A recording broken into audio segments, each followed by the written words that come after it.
April 18th, 2026. We are in the 5th year and on day 54 since the start of the full-scale invasion. Welcome to the Situation Report. Today's report covers many topics, but little from the front. We will look at the fact that the Russian Ministry of Defense, now hold on tight, wants to withhold drones from the troops and is blocking them. You can also see how the German arms manufacturer Diehl Defense is currently handling a very lucrative deal. And what we will also look at are North Korean missiles and their analyses, which are quite interesting because they hit Kiev last night, as well as much more. You might be wondering why a situation report is being released on a Saturday. Well, none was released yesterday. I'm still quite active as a volunteer and was with the fire department, which is why I didn't finish the report. But you know me, I'm one of those people who go where others run away, and you can see that in my resume as well. But apart from that, I have to deliver at least 6 reports a week, which is why today's report is based on information from yesterday and this morning. Have fun and thanks for being here.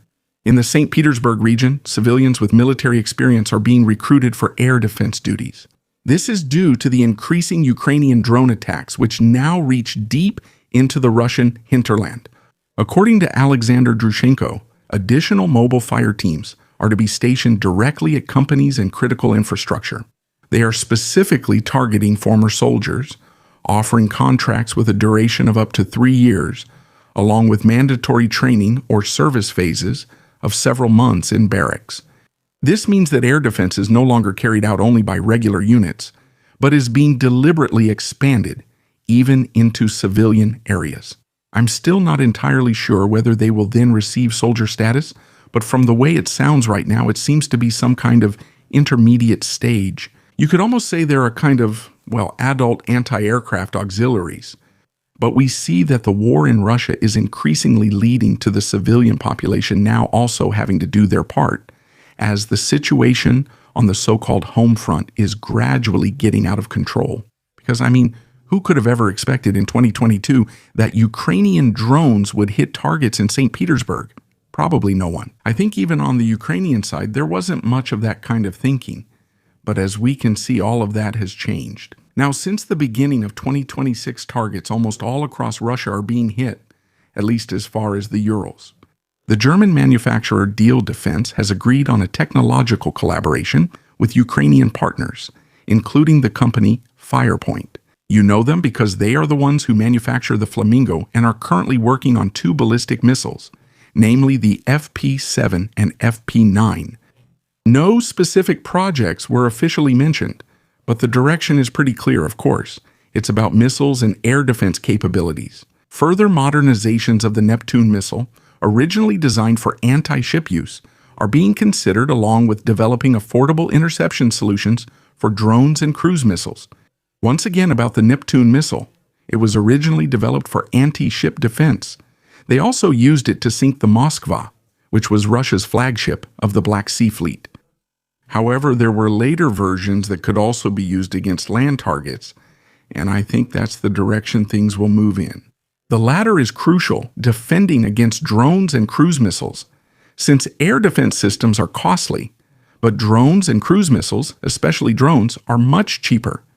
This is where Diehl comes in. With systems like IRIS, you bring experience and guidance, target acquisition, and interception logic, precisely the areas that determine efficiency. The Ukrainian side, in turn, provides practical combat experience and its own developments, especially in the field of drones. So the whole thing isn't a classic delivery, but rather a pooling of strengths. And the interesting point about this is, if it becomes possible to make interceptor missiles cheaper without massively losing performance, then the cost ratio shifts again.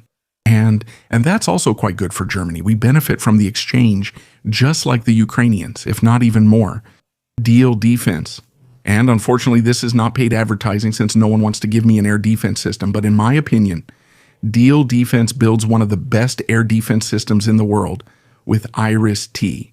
A year ago at the Paris Air Show, I talked to representatives from Diehl Defense, and I really have to say that this system is far superior to many others and is considered very popular in Ukraine for good reason.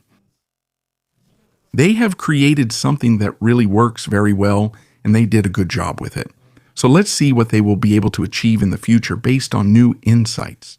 You could probably say deal with it about any aerial target detected by this system. Take a look.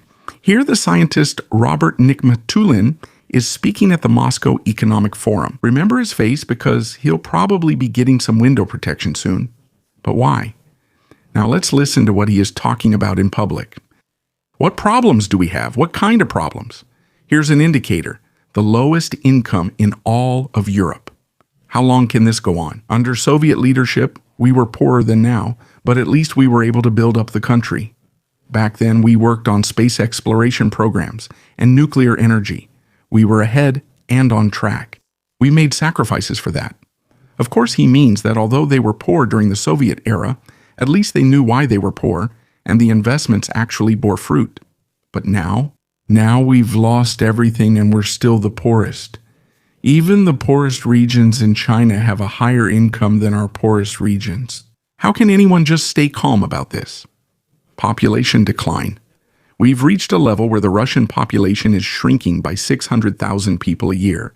The gross domestic product has been rising by about 1.5% per year since 2015, so for 11 years. But do you know how much prices have increased since then? By about 77%. Goodman, he clearly states the problems in public, and that's in Russia where it's safest to live on the ground floor, especially after comments like that.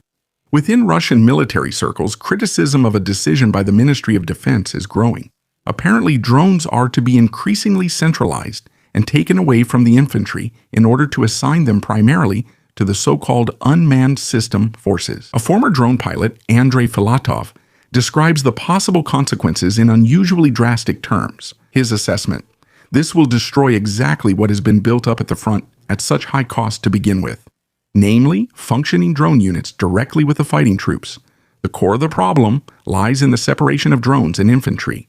Until now, the advantage was that drone pilots were directly involved in combat operations. Short distances, quick reactions, immediate target reconnaissance. If these capabilities are now moved into separate structures, this connection is exactly what gets lost. Filatov says that the infantry is being made blind, because in practice, effectively controlling drones from the second line hardly works. Lack of communication, no stable data transmission, time is lost, speed drops, and with it effectiveness. At the same time, there is criticism of the leadership. At the center is the criticism of Alexei Krivoruchko, who is said to have close ties to the arms industry. The accusation: centralization mainly benefits large manufacturers, while small developers, frontline technicians, and improvised solutions are pushed out. This would now replace a system based on flexibility and innovation with a more cumbersome, stronger, controlled model. And that's bad for the Russians. And this is exactly where it all ties back to Yuri Vaganov, who was placed in a key position despite lacking military experience. Here, too, the criticism comes directly from within their own ranks. Wrong priorities, inadequate equipment, declining quality.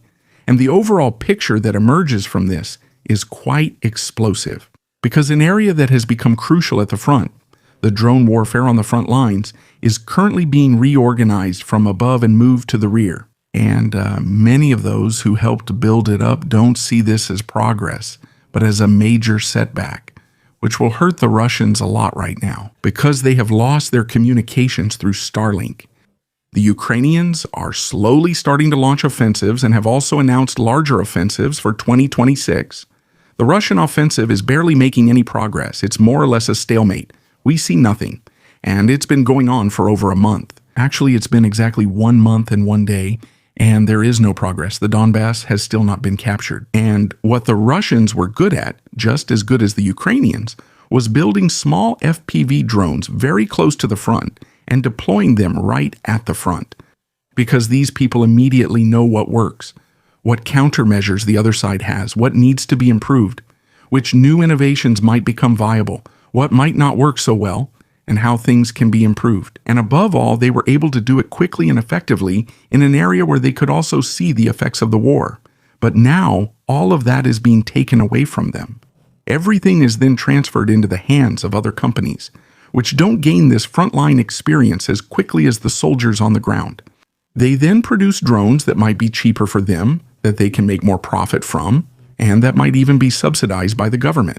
Naturally, they aim to maximize profits since they're not foolish. Ultimately, they don't care if Russia loses the war in Ukraine, as long as they've earned enough, and they were able to profit from it and enrich themselves, while the soldiers at the front will now face major problems, since all of this is coming together at once. Meanwhile, Russia has completely banned the messaging service Telegram at the front. Officers are searching phones for the app, and soldiers are being punished, according to reports from Russian soldiers. Of course, this means that at the beginning of 2026, we're talking about a time when Russian communication at the front is being completely dismantled by Russia itself. They can hardly communicate with each other anymore, which is obviously extremely bad in a war. And now the Ministry of Defense comes in and wants to outsource drones and drone development and prioritize certain units. The units they're prioritizing aren't even as close to the front as the ones who are seeing everything and need it most. This comes as Ukraine announces another major offensive. I'll just say this will be very interesting. In my opinion, the Russians are currently destroying their own army at the front, and it hasn't been very successful. I mean, it's 2026 now, 20% of Ukraine has been captured. They originally wanted to have completely won the war after 3 weeks at the latest. And now we're at day 1,555. The Ukrainian Ministry of Defense has already analyzed only Korean missiles that were used by Russia with some pretty revealing results. First, the construction is quite striking.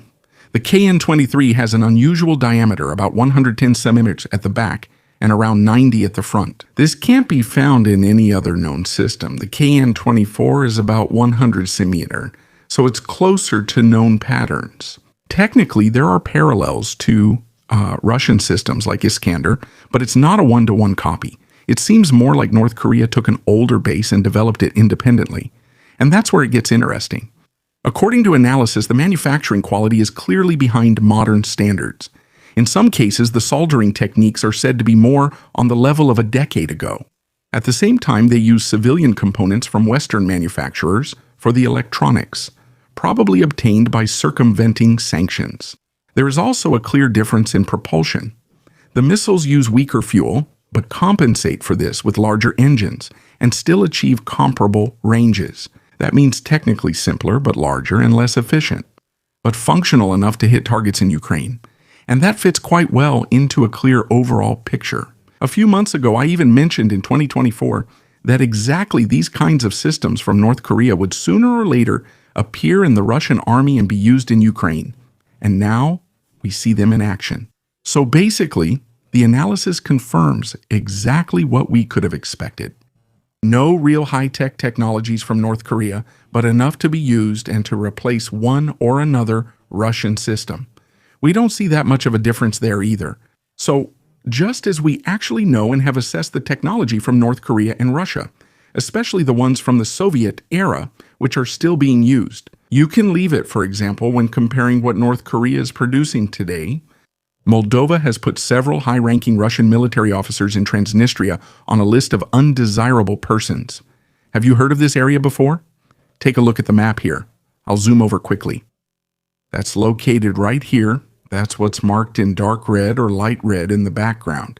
We can also see Russian battalions here, but we'll get back to those in a moment. That's a narrow strip of land in the east of Moldova, on the border with Ukraine. After the collapse of the Soviet Union, the region broke away in the early 1990s, supported, well, who would have guessed, by Russian troops. Since then, a de facto state has existed there with its own government and military, but it is not recognized internationally and officially still belongs to Moldova. Russia still has soldiers stationed in the region to this day. As a result, Moldova has no access to this area, while Transnistria remains politically and militarily heavily dependent on Moldova. One of those affected is Dmitry Selenkov, the commander of the Russian troops stationed there. The measure specifically means entry into Moldova is no longer possible, and movements within the disputed area are also being restricted. This effectively limits the officers' room for maneuver to the region itself, and even there, it is partially restricted. This is not just a symbolic step. Russian forces in Transnistria are already operating in isolation. As we can see here, Moldova is to the west, and Ukraine is to the east.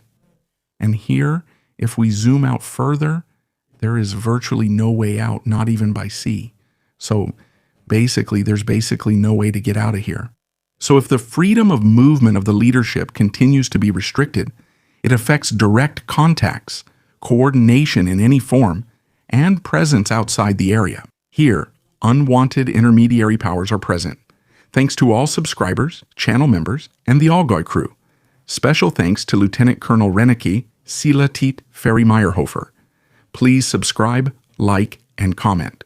Or join as a channel member. See you in the next update.